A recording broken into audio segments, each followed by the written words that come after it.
I'm here at the Culture Collision Show in Atlanta, and today I'm setting up as a dealer. My showcases are full of some really high-end cards, so I want to get some big deals done now.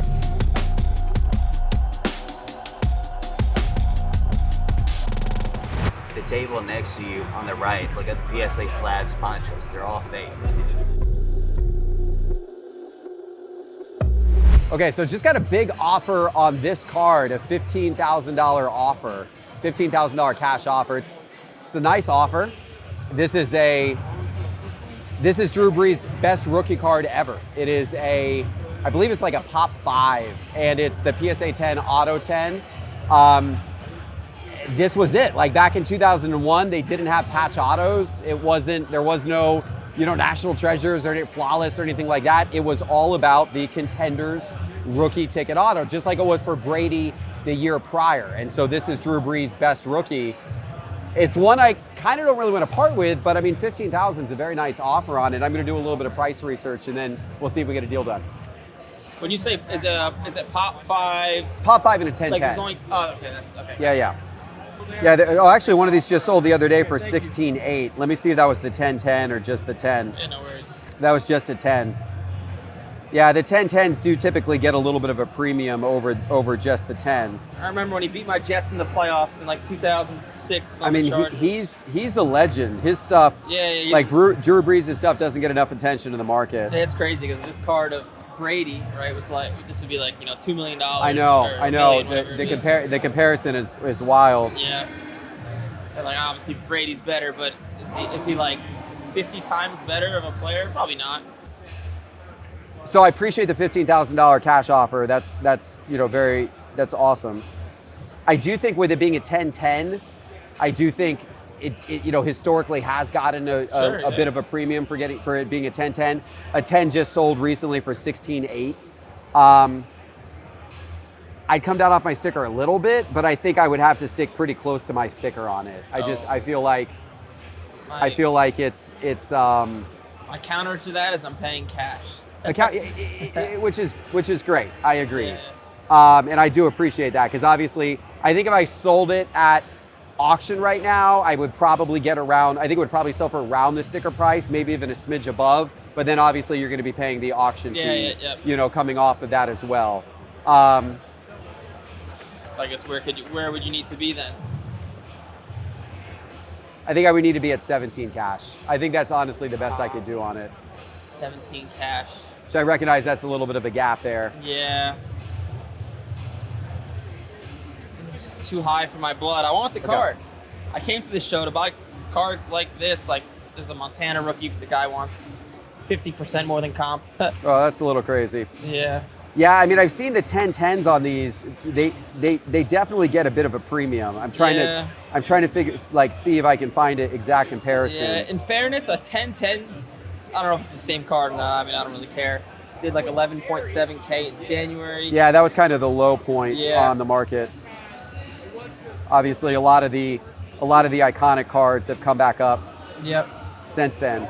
Back in 2020, gosh, I mean, things were crazy in 2020, but back in 2020, one of those sold on Heritage for $41,000. Yeah, it's crazy. Which is insane.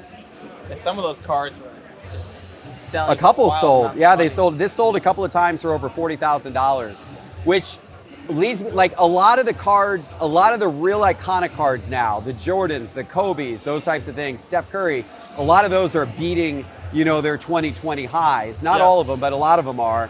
And so this one's less than half of its 2020 high. It's Drew Brees. I would think it's going to rally back there, at some point in time. I would have to think so. I think it's a pretty good investment card. Yeah, I'll be holding it for the long. I think it would auction at like, I don't know, because was that 16.4? Was that 16.8. It was on Fanatics Collect. Literally just like 2 weeks ago. It did 16.8 on Fanatics Collect, and that was just a 10 with an old PSA holder as well. So I'll meet you. This is like stretching it for me. I'll meet you one more time at 16. 16,000 cash. 16 cash. I'd pay to say that 11.7. I know the stuff's up. Since Right. If that 11.7 sale didn't exist, I'd probably pay the 17. But like, and honestly, like this stuff, I'm not selling it. I just hold and hold and hold. Yeah. This is a great card to hold. Like, and I think we agree on that. Like, this is a great one. Like, it's one that I'm not really in a hurry to move because it's one that I feel like the market is probably only going to continue to help boost as time goes on. All right, just because I'm going to forget to come back, I'll meet you one more time. If you don't want to do it, it's perfectly okay in the middle. If not, 16.5. yeah. If you were to match this sale at 16.8, but you're getting the 10.10 copy versus this was just a regular PSA 10 copy, I would do that. But that's the lowest I'm going to go. 16.8. 16.8. Can't. I got to stick to my gun. I'm already paying so strong. I got to be at 16.5. I'm paying so strong on this stick. I'm just going to hold it and hold it. Your offer is very fair. It's very fair. It's just like I'm just kind of debating in my mind, like, where's the market going to be on that next year, and would I be better off just keeping it in the case and then just kind of rolling it out? All right, you're set up over there? Yeah, I'm in the corner over there where, all right, like that white sign that's kind of tall. Let me think about that. Okay. Thank you. I appreciate it. Good to see you. Eric, right? Eric. Good to see you, Eric. You too, Geoff. What was this about? Oh my gosh. Yeah, it's Drew Brees' biggest card ever. That's crazy. So we were going back and forth. We didn't get the deal done over $300. You an know $18,000 card. We didn't get the deal done over $300. I'm over here and I'm nervous, man. Yeah. That's crazy. I know. That's just wanted that's to neat. show you. It's the first ticket of Atlanta Braves franchise history. You know, 'cause- Really? Yeah, I mean, the franchise, it's been around for such a long time, but this was the first ticket that they did for the Atlanta Braves. And it's Wow. signed by Hank. Wow. It's a piece that my dad has. He's done it my whole life. I mean, he's always done the Braves memorabilia.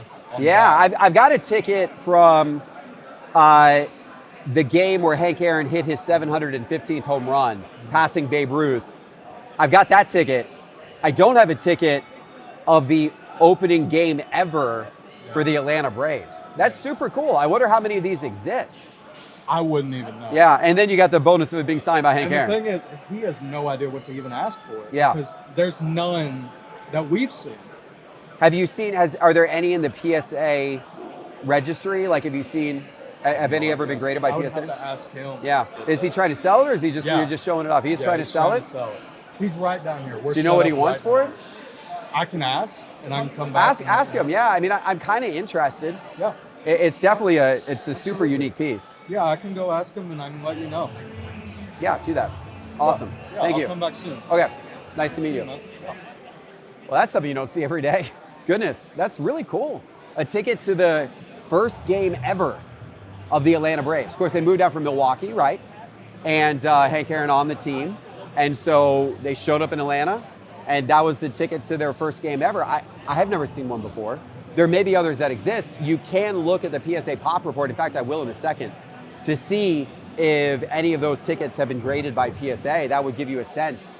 But I've never seen one come up for auction. Maybe there have been some.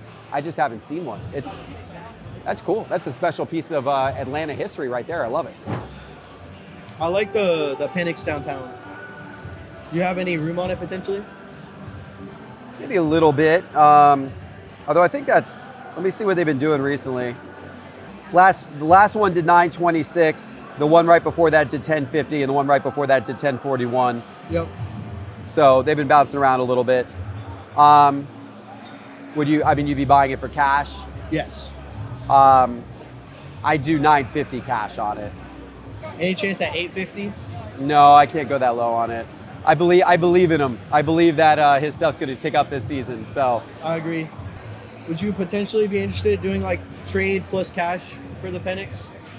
maybe, that I have? depending on what you got. Yeah, I'll show you. There you go, sir.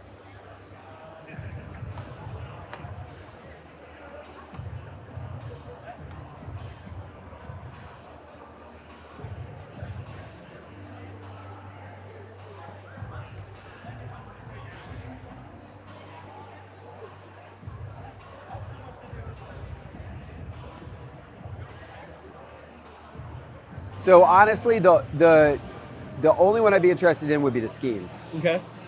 So I don't know what the market is on that, but if you wanted to do like Skeens plus cash for the Penix, I would entertain that for sure. Yeah.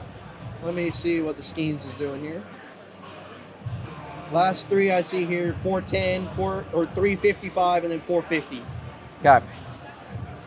So probably it's averaging around 400, I guess, across those three sales. Yep, I see that here in Market Movers. I see those three.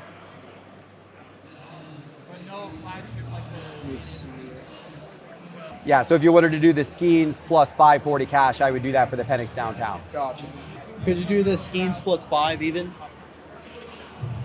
No, I don't want to go any lower than that on the Penix downtown. I appreciate the offer, but I mean it's kind of taking the Skeens at market price, and the Penix where the Penix were already below the last three sales on it, like average. Gotcha. So I feel like we've already kind of discounted the Penix a bit. What about 520? The Skeens in 520 cash? Skeens in 520. I do 530 because that puts it. The Skeens, if we just took the last sale, that's 410, and then adding 530 gets to 940, which is right where the Penix was, a little below where the Penix was. Skeens at 530? What's that? Skeens in 530. Okay, good deal. Awesome, good deal, man. All right, we got a deal done. I'm getting a very nice Paul Skeens card for the collection. Beautiful card right there. What a player that guy is. But I got to give up a little Penix. It's a nice Penix card too. I'm only doing it because I got more. I got other Penix downtowns. I got more. So that's the only reason why I'm doing it. Doing deals at big card shows like this is a ton of fun, but if you can't make it to a big card show, don't worry. The next best thing is to go on Whatnot, because 24 hours a day, 7 days a week, Whatnot has sellers selling sports cards, breaking sports cards, and so much more. It's an awesome platform. And at Cards HQ, my card shop, we're live on Whatnot every single day with card sales and breaks, and we would love for you to join us. So much so that if you scan that QR code on the screen or use our special link in the show description below, we're gonna give you $15 free towards your first purchase on Whatnot. All right, we got a number. Okay. He said, I mean, obviously there's none out there. He has no idea what to ask. Okay. He said his starting number would be 1,500. 1,500? But he's willing to work off that. Okay. If there's a number that you seem fit that you would want to pay. Okay. So 1,500 for the Braves ticket. If you don't mind, let me take a minute to do a little bit of research on it. Okay, so that's interesting. 1,500 feels like a reasonable asking price. It is a stub, not a complete ticket, right? So that means that ticket that he has was actually used to go into the game. Stubs sell for less money than full tickets. Now, whether there are actually any full tickets in existence of that day, of that game, I have no idea. There may only be stubs. Feels reasonable, but you can actually look up price history of tickets in Market Movers, so I'm gonna do that. I'm also gonna look up the PSA pop report to see if any of those have been graded, and if so, how many. So I'm gonna dive in and look at that now. Okay, so I only see one sale ever in Market Movers. The April 12th, 1966 Atlanta Braves inaugural season opening day ticket, full ticket stub, that sold for $108. But that was back in 2015.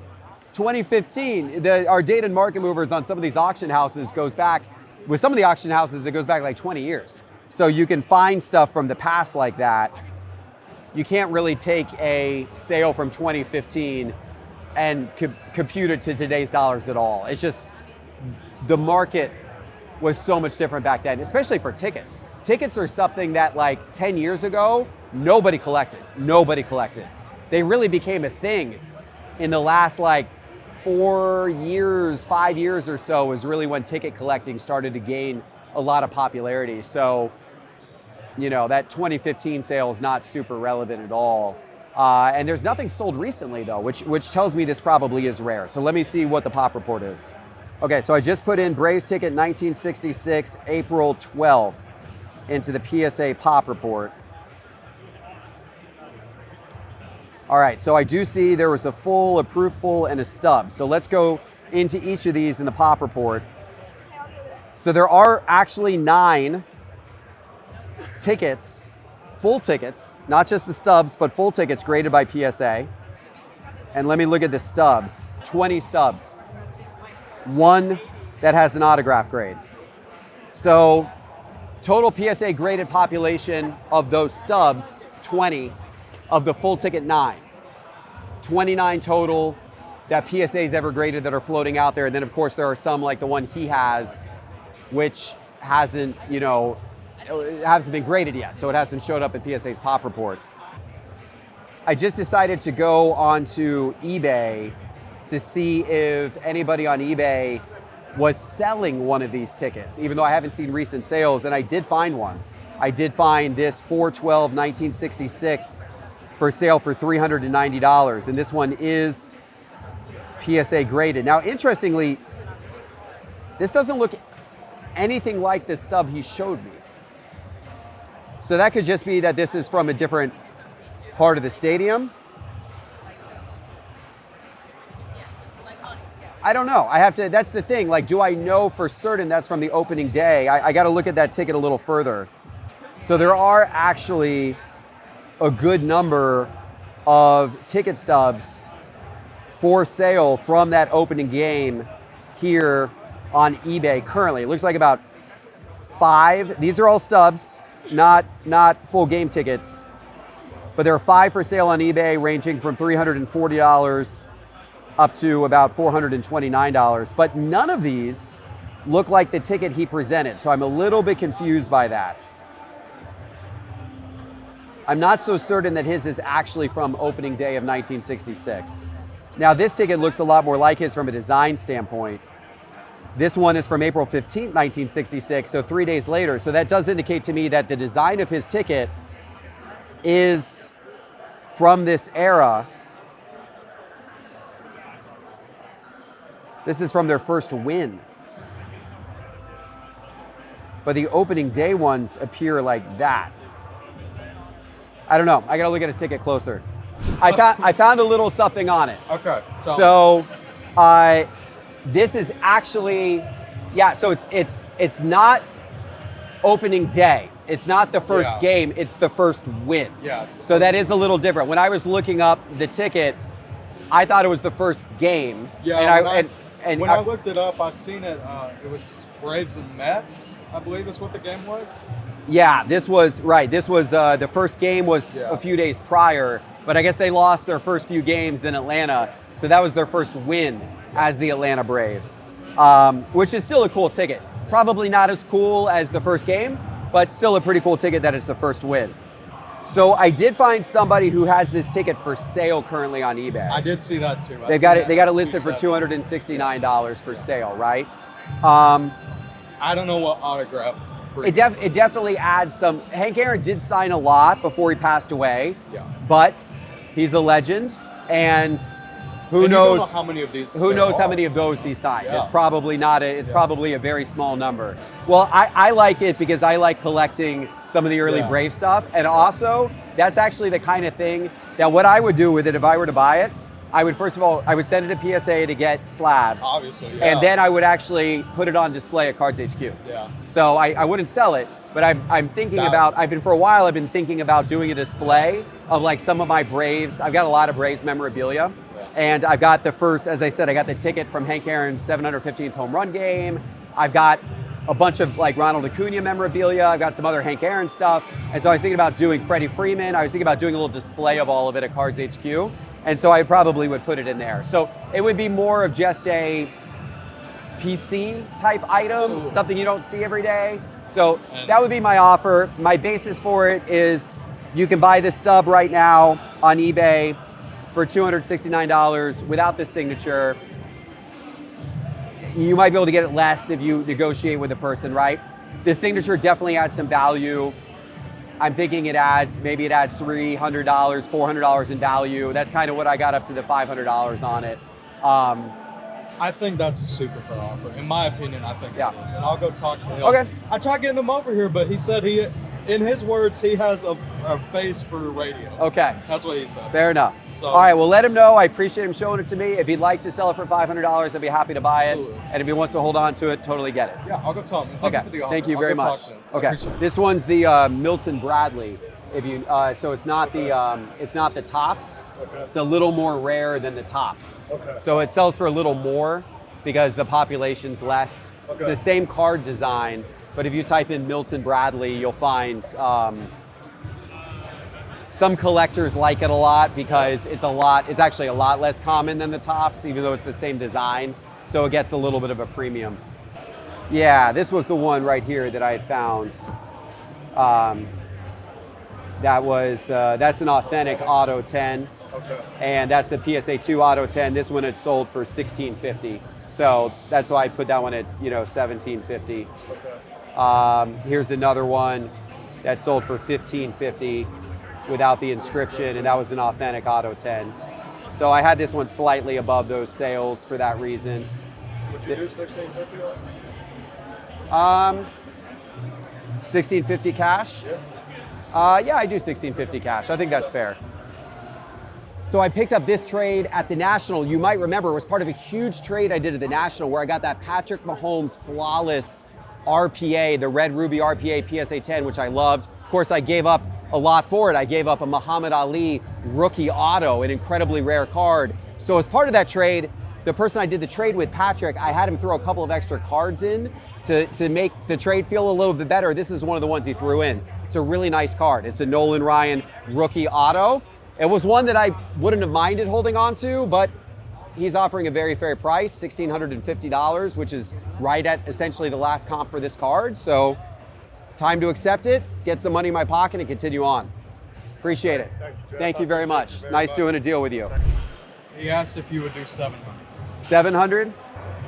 So I'd go up to 600 cash. That's the most I do cash on it. If he wanted to do a trade, I would be open to doing that at 700. I think I'm gonna 600 in this Matt Ryan. Or no, excuse me, 550 in the Matt Ryan. 550 in the Matt Ryan card. Yeah. I'll do that. $550 cash in the Matt Ryan card. Okay, done deal. There we go. All right, hey, that's a cool piece of history, guys. Look at that. I mean, that is definitely not something you see every day because there's hardly any of them out there. It's the Braves opening first win ever, signed by Hank Aaron. I'm going to send that off to PSA, get that slabbed, and it'll be a nice part of the PC for sure. Who do I talk to about vendors selling fake cards? Vendors selling fake cards, like at the show? At this show, here, the table next to you on the right, all those ponchos, look at the PSA Slabs ponchos, they're all fake. I need Really? to go, who do I talk to about that? Because I know you're really that's not big. Do I grab security or do I grab someone from Culture Collision? I just want to ask from. Yeah, I guess I would talk to one of the show organizers from Culture Okay. Collision. All right, so let's do a little bit of investigating. Let's see what's going on over here. So these are, They're Proxy slabs. what does that mean? They're basically like fake custom cars. So like it's mainly just for display. Because like the real slabs are, and an actual 10, I think it ranges from like 7 to 15 grand. Sure, For Luigi. those are extremely expensive cards if Yeah. they were real. If those were real PSA 10s, those cards, yeah, those are thousands and thousands of dollars, a lot of those cards are. Yeah. So clearly they're not real.